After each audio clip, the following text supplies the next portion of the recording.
পৰৱৰ্তী জেনেৰেশ্যনৰ যিখিনি ষ্টুডেণ্ট ওলাই আহি আছে তেওঁলোকে এটা অনুপ্ৰেৰণা পোৱাৰ কাৰণে আমি এই চিন্তা চৰ্চাটো কৰিছোঁ। এই বৃহত্তৰ এলেকাটোত এলেকাৰ সুনাম কঢ়িয়াই আনিব পাৰিছে সেই লোকসকলক আমি স্বৰ্গীয় নুৰুল আমিন বঁটা প্ৰদান কৰিম। যিখিনি প্ৰজন্ম আছে সেইখিনি যাতে এটা অনুভৱ হয় যে এইখিনি বস্তু কৰাত যাতে আমাৰ ভৱিষ্যত উপকাৰ এটা হয়। Next to do.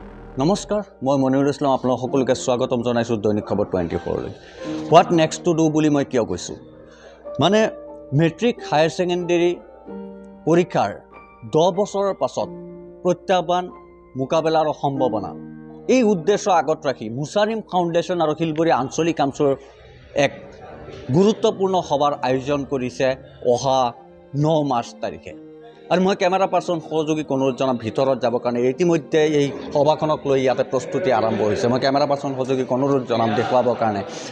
শিলবৰীৰ আঞ্চলিক কাউন্সিল মুছাৰিম ফাউণ্ডেশ্যনৰ উদ্যোগত এই সভা অনুষ্ঠিত হ'ব, য'ত এই শিলবৰী বৃহত্তৰ অঞ্চলৰ বিভিন্ন ছাত্ৰ ছাত্ৰীক ইয়াতে মাতি অনা হ'ব এই শিলবৰী গাঁও পঞ্চায়তৰ প্ৰেক্ষাগৃহত, আৰু মাতি আনি তেওঁলোকৰ লগত আলোচনা কৰা হ'ব পৰৱৰ্তী 10 বছৰ কাল কেনেকৈ পাৰ কৰিব লাগে, কেনেকৈ প্ৰত্যাহ্বানৰ সন্মুখীন হ'ব লাগে, কেনেকৈ মোকাবিলা কৰিব লাগে, এই সম্পৰ্কে গোটেইখিনি কথা আলোচনা কৰিব। মই প্ৰথম অৱস্থাত মই যাবলৈ চেষ্টা কৰিম মুছাৰিম ফাউণ্ডেশ্যনৰ সৌজন্যত আৰু আঞ্চলিক কাউন্সিলৰ সৌজন্যত এই সভা অনুষ্ঠিত হ'ব। মই প্ৰথমতে আপোনাৰ ওচৰতে আহিছোঁ, যিহেতু আপোনালোকে সুন্দৰ পদক্ষেপ গ্ৰহণ কৰিছে, কি ক'ব এই ক্ষেত্ৰত? আমি অহা 9 মাৰ্চ তাৰিখে বৃহত্তৰ শিলবৰী এলেকাৰ এইবাৰ মেট্ৰিক আৰু হায়াৰ ছেকেণ্ডাৰীত পৰীক্ষাত অৱতীৰ্ণ ছাত্ৰ ছাত্ৰীসকল আৰু কলেজ ইউনিভাৰ্চিটিত পঢ়ি থকা ছাত্ৰ ছাত্ৰীসকলৰ এক শৈক্ষিক অভিৱৰ্তন পাতিছোঁ, যাৰ নাম হৈছে what next to do. Matric higher secondary পৰীক্ষাৰ থিমটো হৈছে মেট্ৰিক আৰু হায়াৰ ছেকেণ্ডাৰী পৰীক্ষাৰ পৰৱৰ্তী 10 বছৰৰ প্ৰত্যাহ্বান, মোকাবিলা আৰু ইয়াৰ সম্ভাৱনা। আৰু এই সভাখনৰ অভিৱৰ্তনখনৰ আলম লৈ শিলবৰী এলেকাত এটা শৈক্ষিক জৰীপ আমি আৰম্ভ কৰিছোঁ, আৰু এই জৰীপক লৈ এটা খুব সাংঘাতিক শৈক্ষিক আলোচনা, মানে চিৰিয়াছ ডিছকাশ্যন হ'ব। তাৰ কাৰণে ইয়াত আজি প্ৰস্তুতিমূলক বৈঠক, আৰু সেই সভাখনতে যিখিনি ব্যক্তিয়ে আমাৰ এই বৃহত্তৰ এলেকাৰ সুনাম কঢ়িয়াই আনিব পাৰিছে সেই লোকসকলক আমি স্বৰ্গীয় নুৰুল আমিন বঁটা প্ৰদান কৰিম। আজি এই বঁটা ছিলেকশ্যন কমিটিৰ সভাপতি, সন্মানীয় সভাপতি হেফজুৰ ৰহমান ডাঙৰীয়াৰ সভাপতিত্বত এই নিৰ্বাচন কমিটিয়ে ইতিমধ্যে যিকেইজন মানুহক বঁটা আমি দিম তেওঁলোকৰ নাম লিষ্ট কৰা হৈছে, আৰু 2-3টামান মানে আপোনাৰ বঁটা দিব বিচাৰিছোঁ। সেইটো হৈছে শৈক্ষিক অগ্ৰণী বঁটা, আৰু সমাজ সেৱাৰ বঁটা, আৰু নাৰী শিক্ষাৰ অগ্ৰদূত। এই 3টা লগত স্বৰ্গীয় নুৰুল আমিন বঁটা, এই 4টা বঁটা আমি দিম। আৰু এইখিনি কাক কাক দিব পৰা যায় সেই হিচাপত আমি আজি এটা বৈঠক অনুষ্ঠিত কৰিছোঁ। হেফজুৰ ৰহমান ডাঙৰীয়া সভাপতিত্ব কৰিছে, আৰু ইতিমধ্যে আমি ফাইনেলাইজ কৰিছোঁ। মানে ইয়াতে ছাত্ৰ ছাত্ৰীক আহিবৰ কাৰণে কি ক'ব? আমি পাৰ্টিচিপেশ্যনটো বিচাৰিছোঁ, খুব চিৰিয়াছ ডিছকাশ্যন।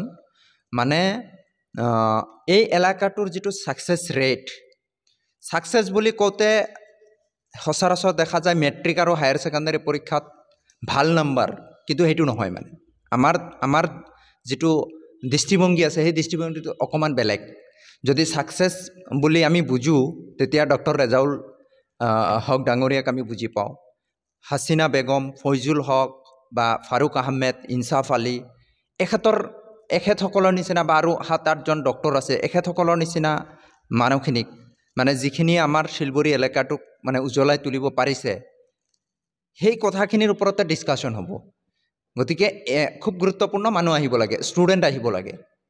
আৰু মই ভাবিম অসমৰ খুব ভাল জনা বুজা 2-3জন মানুহ ইয়াত আহিব, ডিছকাশ্যন কৰিব, আৰু বাকীখিনি কথা আমাৰ সভাপতি ডাঙৰীয়াই ক'ব।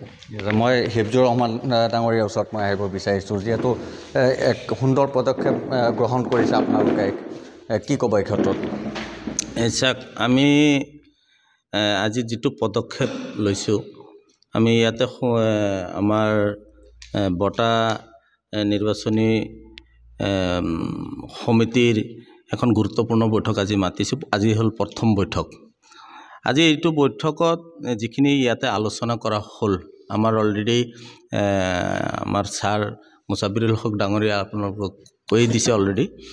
আমি তাৰমানে এটা সমাজখনক এনেকুৱা এটা পৰ্যায়লৈকে আনিব বিচাৰিছোঁ যে এই বস্তুটো কৰাৰ পিছত আমাৰ পিছৰ যিখিনি প্ৰজন্ম আছে সেইখিনি যাতে এটা অনুভৱ হয় যে এইখিনি বস্তু কৰাত যাতে আমাৰ ভৱিষ্যত উপকাৰ এটা হয়, সেইখিনি যাতে এটা অনুভৱ হয়। আৰু স্কুলৰ যিখিনি ছাত্ৰ ছাত্ৰীসকলৰ কথা আপোনালোকে কৈছে, আৰু সেই স্কুলৰ ছাত্ৰ ছাত্ৰীসকলক আমি এই যিটো 9 তাৰিখে আমাৰ হ'বলগীয়া যিটো বঁটা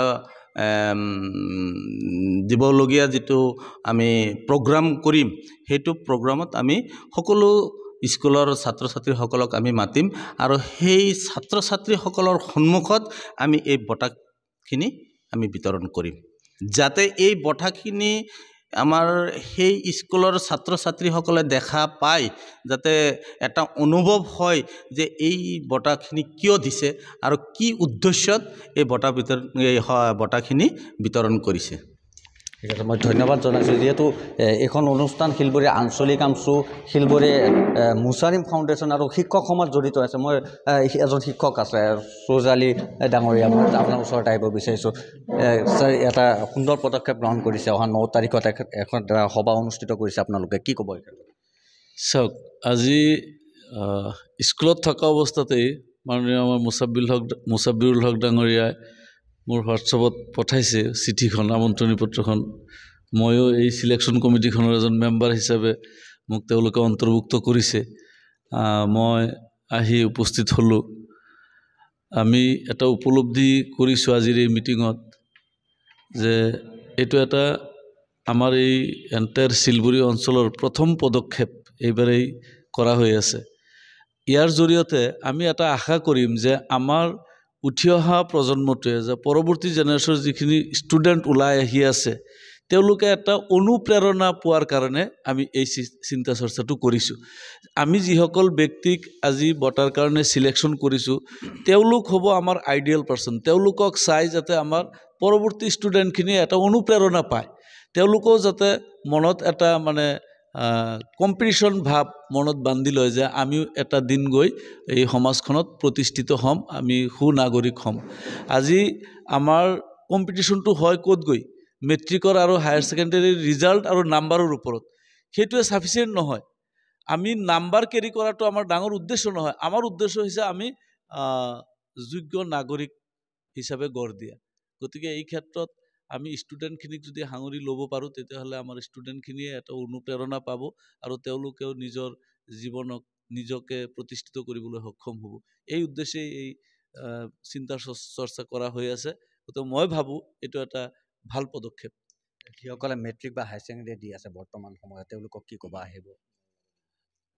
আমিতো একেবাৰে 100% তেওঁলোকৰ উপস্থিতি কামনা কৰিছোঁ আৰু কৰিম। আমি তেওঁলোকক আৰু আহ্বান কৰিম মিটিংখনত উপস্থিত থকাৰ কাৰণে।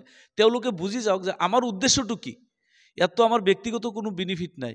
বৃহত্তৰ এৰিয়াখনক আমি আমাৰ পৰৱৰ্তী জেনেৰেশ্যনে প্ৰতিনিধিত্ব কৰিব লাগিব।